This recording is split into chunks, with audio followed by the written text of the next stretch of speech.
Hello doctor. Hello. Plastic usage మనకి curry పాయింట్స్కి వెళ్ళినా లేకపోతే టీ, ఈ మధ్య టీ కూడా కొన్ని ఆఫీసెస్లో ఇలా కవర్స్లో తీసుకొచ్చి తాగుతున్నారు. పేపర్ కప్స్ ఇవి తీసుకుంటే చిన్న చిన్నగా క్యాన్సర్ సెల్స్ డెవలప్ అవుతాయి బాడీలో అని చెప్తారు. ఏంటది, ఎందుకు అది అలా వస్తుంది? బేసికలీ ఏంటంటే when there is plastic manufacturing అప్పుడు there are many chemicals that they use. చాలా రసాయనాలు యూస్ చేస్తారు. అందులో ఒకటి ఏంటంటే BPA, which is like a proven carcinogen. So ఏంటంటే ఇలా యూజువలీ లో గ్రేడ్ ప్లాస్టిక్ అంటే ద వన్స్ విచ్ యూజువలీ మనం డిస్పోజబుల్ ప్లాస్టిక్స్ ఏవైతే ఉంటాయో, and there is also known as it's like the hardening agent, plastic hardening అవ్వడం కోసం వేసే వేరే డిఫరెంట్ ఫార్మ్స్ ఆఫ్ కెమికల్స్.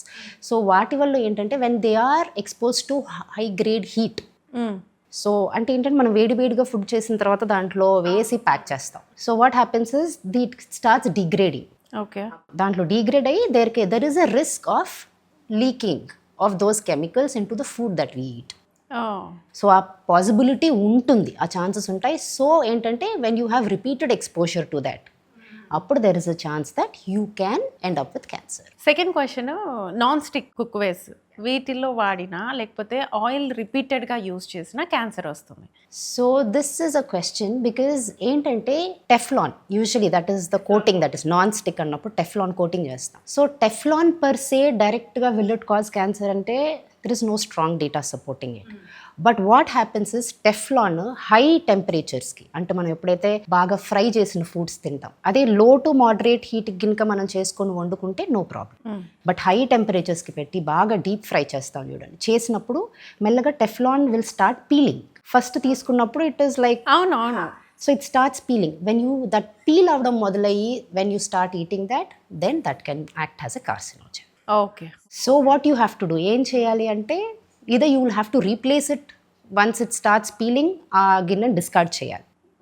లేదు అనుకుంటే కనుక change to entirely the old style, use the clay pots or you can, మనం ఏం చేయొచ్చు, స్టెయిన్లెస్ స్టీల్ వాడచ్చు, సెరామిక్ యూస్ చేయొచ్చు.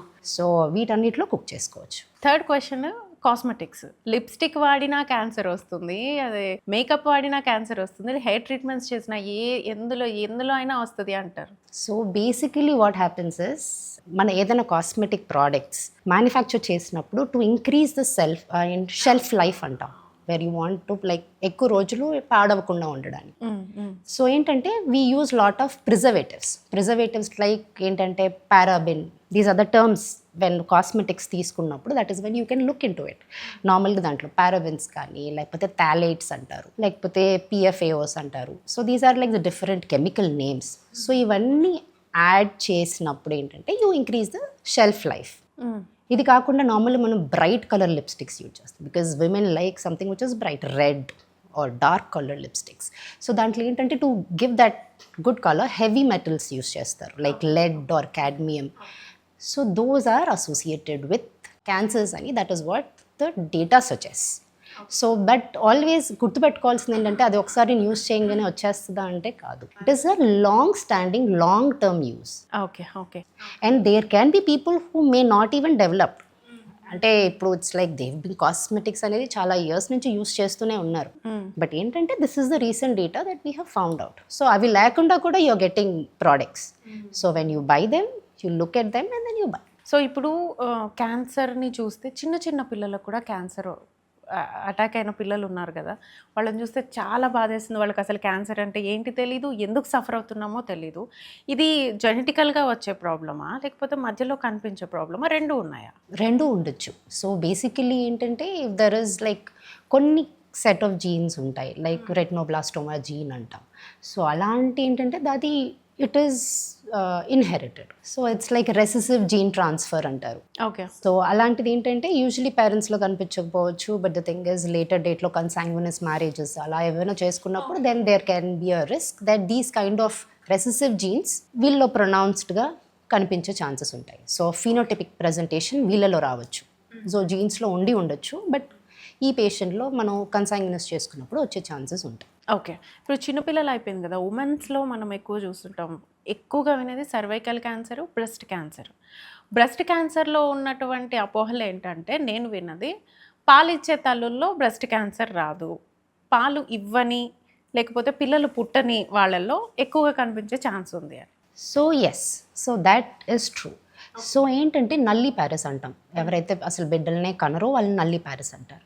So what happens is pregnancy ఉన్నప్పుడు యూజువలీ మనకి ఏమవుతుందంటే హార్మోనల్ లెవెల్స్ అనేవి ప్రెగ్నెన్సీ టైంలో ఈస్ట్రోజన్ ఎక్స్పోజర్ తగ్గుతుంది. ఓకే. సో ఇట్స్ బేసికలీ మన సైకిల్ ఏదైతే వస్తుందో that is because of the fluctuation of our estrogen and progesterone. So ఎప్పుడైతే the exposure of this hormone levels తగ్గినప్పుడు ఏమవుతుందంటే ప్రెగ్నెన్సీ అప్పుడు, so this the overall exposure to the hormone in the entire women's life time comes down. So అప్పుడు ఏమవుతుందంటే మనకి risk of cancer అనేది మన normally child bearing ఏజ్లో ఎప్పుడైతే ideally it has to be less than 35 years లోపల ఇంకా first time బిడ్డని కనగలిగితే it's good for us.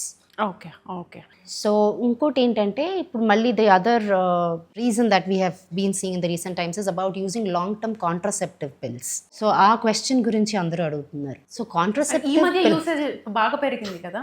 Yeah, so దాంట్లో ప్రిస్క్రిప్షన్ వాడుతున్నారు అని కూడా news. So without prescription use చేసేది ప్రాబ్లీ యూర్ టాకింగ్ అబౌట్ ఇమీడియట్గా అంటే ఆఫ్టర్ ఐపిల్ యూసేజ్. సో ఏంటంటే ఇలాంటి వాటిల్లో there is some amount of risk which has been proved. So i pill లాంటిది. బట్ ఏంటంటే ప్రొజెస్ట్రాన్ ఓన్లీ ఓసీ పిల్స్ అని ఉంటాయి, estrogen and progesterone combination pills అన్నీ ఉంటాయి. ఓకే. సో ఏంటంటే యూజువలీ ప్రొజెస్ట్రాన్ రిలేటెడ్ పిల్స్ కనుక ఉంటే కనుక that under only the doctor's prescription you should take and you can use it. So that ఏంటంటే contraceptive pills వాడితే నాకు వస్తుందా అనేది most of the times if you take under the doctor's consultation shouldn't be a problem. Okay. Okay. ఇక coming to cervical cancer, uterus cancer రెండు ఒక్కటేనా? ఏంటంటే usually female గర్భసంచి కనుక మనం తీసుకుంటే కనుక there is 2 different parts. So uterine body ఉంటుంది, ఇంకోటి ఏంటంటే దానికి ఎక్కడైతే మనకి బిడ్డ డెలివరీ వస్తుందో దాన్ని సర్విక్స్ అంటాం. Okay. So both are a part of uterus only. కాకపోతే ఏంటంటే మనకి ఈ సర్విక్స్ అనేది ఏదైతే ఉంటుందో మోస్ట్లీ దానికి వచ్చే cancers, cervical cancer causes are slightly different. Endometrium అంటాం, అంటే ఏదైతే మనకి గర్భసంచి ఉంటుందో దాని లోపల లైనింగ్ ఉంటుంది. సో మనకి నెలసరి వచ్చినప్పుడు ఏంటంటే ఆ లైనింగ్ బాగా థిక్ అవ్వడం వల్ల అది హార్మోనల్ ఎఫెక్ట్ వల్ల బాగా థిక్ అవి దాని తర్వాత ఇట్ షెడ్ అయిపోతుంది. That is when we see menstruation. So that is because of the hormonal changes.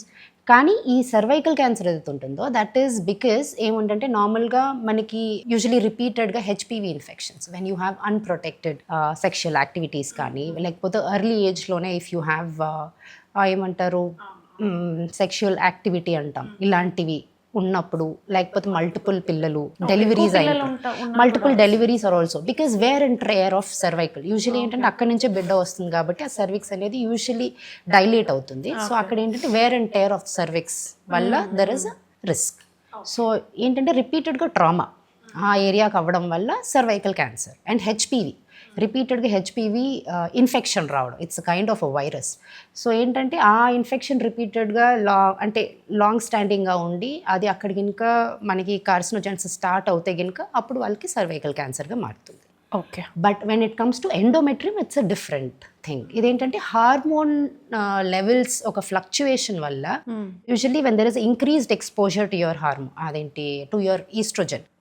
So అప్పుడు ఏమవుతుందంటే they have a risk of endometrial cancer.